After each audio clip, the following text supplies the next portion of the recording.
Hello বন্ধুরা, আসসালামু আলাইকুম।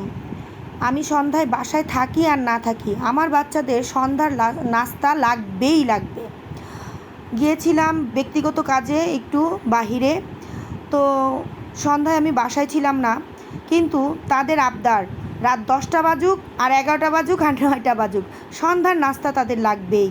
আমি এখন যেই শপটা তোমাদেরকে দেখালাম ভিডিওতে, এটা হচ্ছে আমাদের শেওড়াপাড়া বিসমিল্লাহ গলির ভিতরে।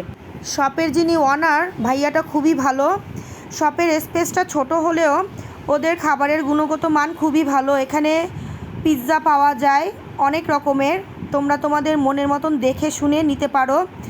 আমি আজকে অর্ডার দিলাম একটা পিৎজা আর একটা হচ্ছে নাগা পাস্তা। এদিকে বাচ্চারা আমার অস্থির হয়ে গেছে, বারবার ফোন দিচ্ছে, আম্মু কোথায় আম্মু কোথায়। তাদের স্কুল হচ্ছে ডে শিফটে, তারা কেউ স্কুলে দুপুরে ভাত খায়, আবার কেউ বাসায় এসে ভাত খায়। বাসায় কিন্তু আসে তারা 5টা বাজে, তারপরেও সন্ধ্যায় তাদের নাস্তা লাগবেই। সন্ধ্যার নাস্তা না হলে তাদের চলে না। পৃথিবী উলটপালট হয়ে যাক, তাদের নাস্তা লাগবেই। আমার বাসায় ফিরতে ফিরতে 10টা বেজে গেল, তারপরেও ফোন করে শুনছি আম্মু নাস্তা। তাদের এটা খেয়ালই নাই একটু পরেই যে তারা ভাত খাবে। আমি তাদেরকে বলার পরেও বলছে না নাস্তা খাবো।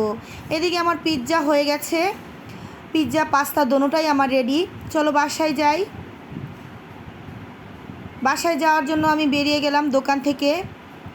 শেওড়াপাড়াতে যে এত ভালো একটা পিৎজার দোকান আছে, চলে এলাম বাসায়। এবার পিৎজাটা ওপেন করতেই আমার ছেলে চিৎকার দিয়ে উঠলো, হেই!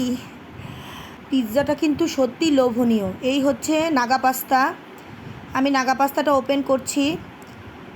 নাগা পাস্তাটা কেমন হয়েছে জানি না, এটা আমি প্রথম নিয়েছি।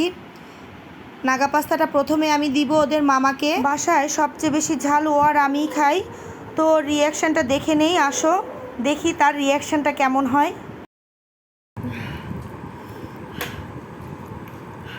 কেমন মামা? পুরে ঝাল। তবে ঝাল বলো আর যাই বলো, টেস্টটা কিন্তু অসাধারণ ছিল। পিৎজাটাও ডেলিশিয়াস ছিল। দোকানটা দেখতে দেখতে তোমাদেরকে আবারও বলে দিচ্ছি, এটা হচ্ছে আমাদের শেওড়াপাড়ার বিসমিল্লাহ গলিতে ঢুকতেই এই শপটা তোমরা পেয়ে যাবা। আজ এই পর্যন্তই, আল্লাহ হাফেজ।